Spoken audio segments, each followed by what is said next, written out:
Antoine Garin set out for New Zealand to be a missionary to the Maori people, and he had been very successful in his mission at Tangataroria.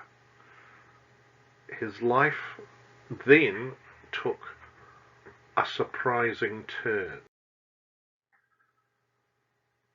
From Mangakahia, I was sent not to Auckland, but to Howick, also called Paparoa. I only stayed for a few days in Auckland on my way. I left Mangakahia at the end of December. I went down the river in my boat. We crossed the harbour, then went up the river on the far side.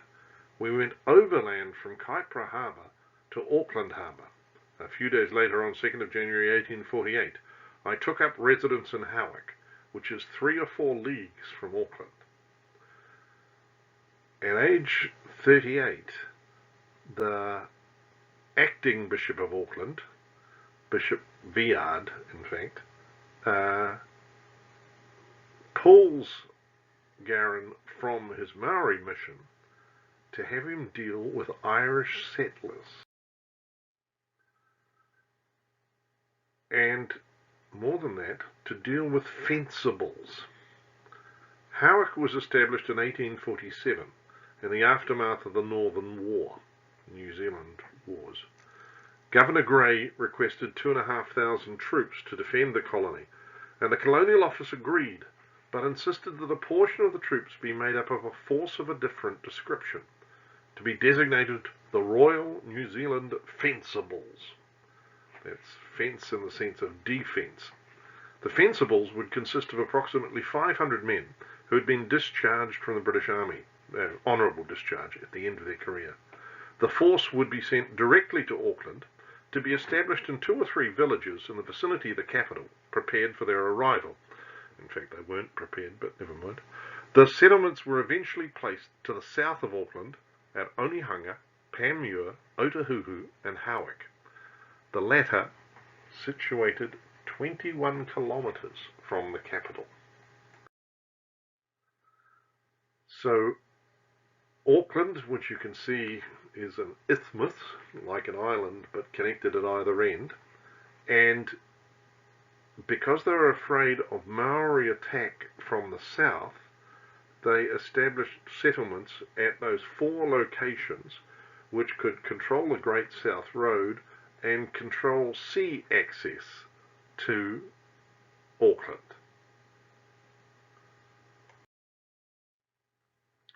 While they were part of the force, the discharged soldiers attended military exercises only 12 days each year and mustered under arms at church parade every Sunday, in addition to their military duties, if they were called upon to fight.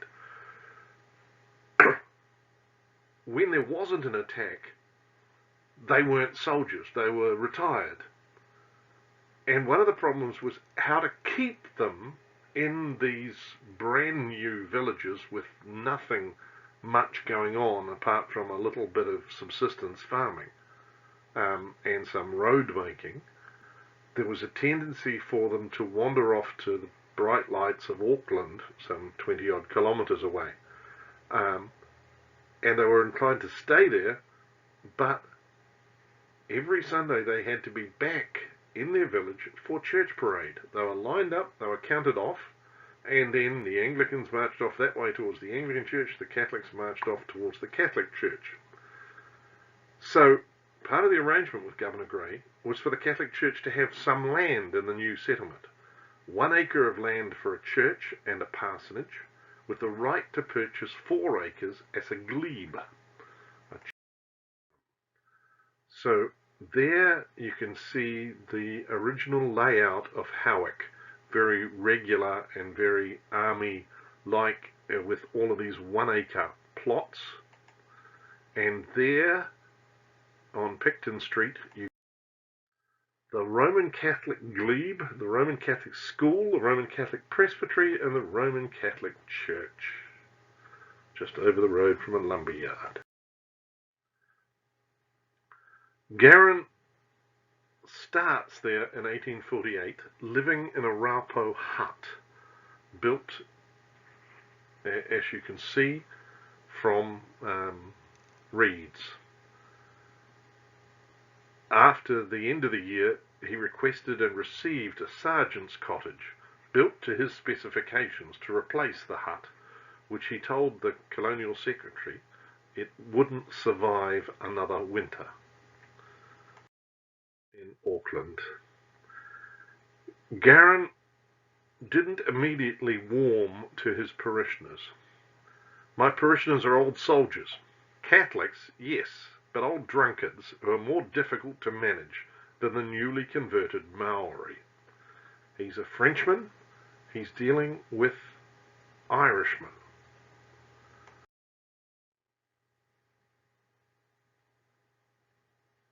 In 1848, there's this letter to the editor of the New Zealander. Sir, I think it just to the Royal New Zealand Fencibles to request the insertion in your pages of the names of those who came forward to their liberal subscriptions, on its being intimated that a schoolroom was required for the use of the Roman Catholic children, and which is to serve as a temporary chapel until such a time as the proper edifice shall have been erected. The following is the list, and which will remain open for the reception of the names of those who may feel inclined to forward their mite in furtherance of so laudable an institution. I am, sir, your obedient servant, A. M. Garin, Roman Catholic priest. Garin realised that what the Irish most wanted was education for their children. And so the first thing he does is start a subscription for a schoolroom, which is also going to act as the chapel. And in his subscription list, the first names on the subscription list are all Maori. The second name on the list is Kapereri.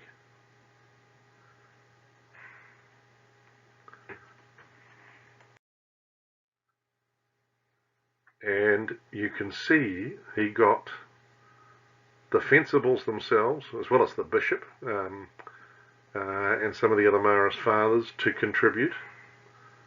And you see the list of Irish names. There may have only been 500 soldiers, only a proportion of whom, but a fairly high proportion of whom were Irish and likely to be Catholic. But they came with their families as well. So there's lots of children.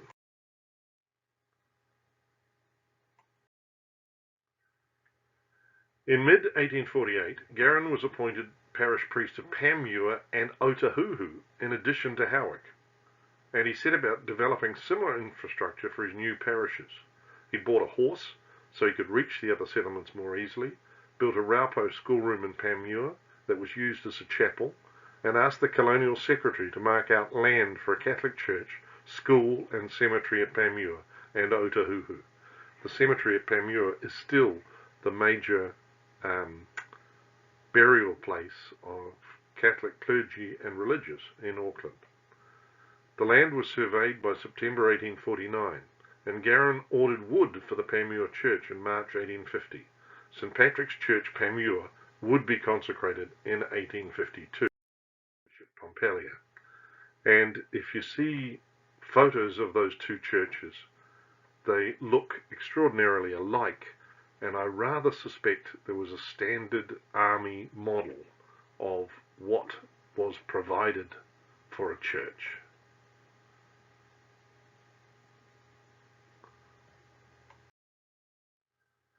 By late 1848, Catholic schools were available at all three of his fencible parishes. The Howick school was so successful that it had twice as many pupils as the local Anglican school, and Father Antoine Sion's school in Onehunga. Garin's schools at the smaller settlements were also flourishing, with 62 pupils enrolled at Panmure and 22 at Otahuhu. Garin was successful in creating a vibrant community of Catholics, which is suggested by the fact that attendance at his church was around 120 people, compared to just 50 for the similarly sized settlement of Onehunga. It can also be seen in the baptism, marriage and death registers, which indicate that a number of recantations, Protestants becoming Catholic again, took place under Garin's ministry. It seems that Garin was a respected and most persuasive priest. It's at this point that Garin falls foul of a major conflict going on in the Catholic Church. The conflict is between Bishop Pompallier and the Superior General and founder of the Marists, Father Jean-Claude Collin. They had started out the best of friends. Pompallier had been appointed by Collin as superior of the Marists in New Zealand. Pompallier had been part of the Marist project from the beginning and would have become a Marist if he hadn't become a bishop. He took a promise of perpetual association with the Society of Mary. Pompallier also appointed Collin as his agent in France, responsible for all his financial dealings, responsible for getting money to send to the New Zealand mission, and for getting manpower, priests and brothers, to send to the New Zealand mission.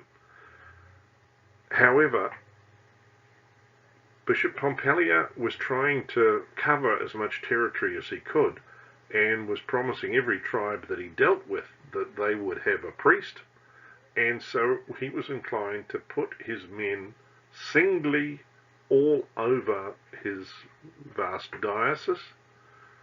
Father Collin was the founder of a religious congregation who wanted his men living in community, and he felt that Pompallier wasn't looking after them, either spiritually or materially. Pompallier also felt that Collin wasn't sending him enough money or enough men, and that since Collin was using part of the grants from the missionary, from the propagation of the faith, to outfit and pay the fares of the people coming, they didn't bring as much money with them as Pompallier hoped. So the two get into a major conflict, which is eventually resolved by Rome dividing New Zealand into two, and having divided New Zealand into two dioceses, the Roman authorities gave Pompallier his choice. Did he want to stay in what was now the smaller but more populous diocese of Auckland, or shift to Wellington? And whichever one he went to, the Marists would leave. So Pompallier logically chose his own diocese of Auckland, and as a result, the Diocese of Auckland was taken to the 39th parallel, and between May 1850 and December 1851, the Marists and some other people working with them left from the Auckland Diocese and went to the newly created Diocese of Auckland with Bishop Philip Viard as the first Bishop of Wellington. This had disastrous effects on the Maori mission, and disastrous effects on the growth of the church in New Zealand, and was enormously disruptive for the men who had to change dioceses, and about half a dozen of them left the congregation as a result. Here's Garin's account of it, writing to his mother. "My dearest mother, you know that I'd been sent to a place called Howick amongst Europeans, but now that Bishop Pompallier's back, I've been sent to another place. I'd heard this spoken of before, and this change has been effected this week. All the priests of the northern part have been sent to the south, and the new priests who arrived with Bishop Pompallier are replaced. You would not believe what a sensation this change has caused among the natives and the Europeans. To be sure, they all experienced great joy at the return of Bishop Pompallier, accompanied by a few priests and a good number of young seminarians and nuns. But at the thought that their old priests were going to leave them, They were no longer able to disguise their grief. It was last Sunday that I myself had to announce my departure, and since that moment there's been a succession of visits and expressions of regret. More than once I've had to repress my emotion with violence to myself, but it was especially when I had the school children gathered round me that I could not restrain my emotions and my tears. For myself, I was deeply grieved to leave the native, Kaperere, who had been my servant for 7 years. He would have liked to come with me, but his relatives had written to him to return to them, so that they could go together to the newly built college at Auckland.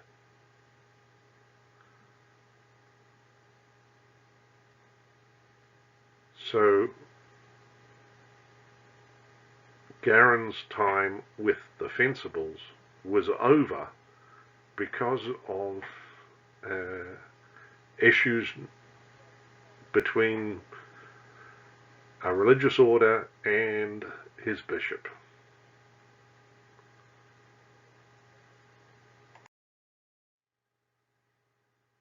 14th April 1850, age 39, Garin writes in his diary, "I say Mass for the last time in Panmure and Howick."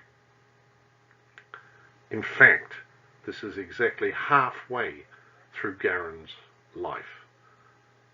He is to die on the 14th of April 1889.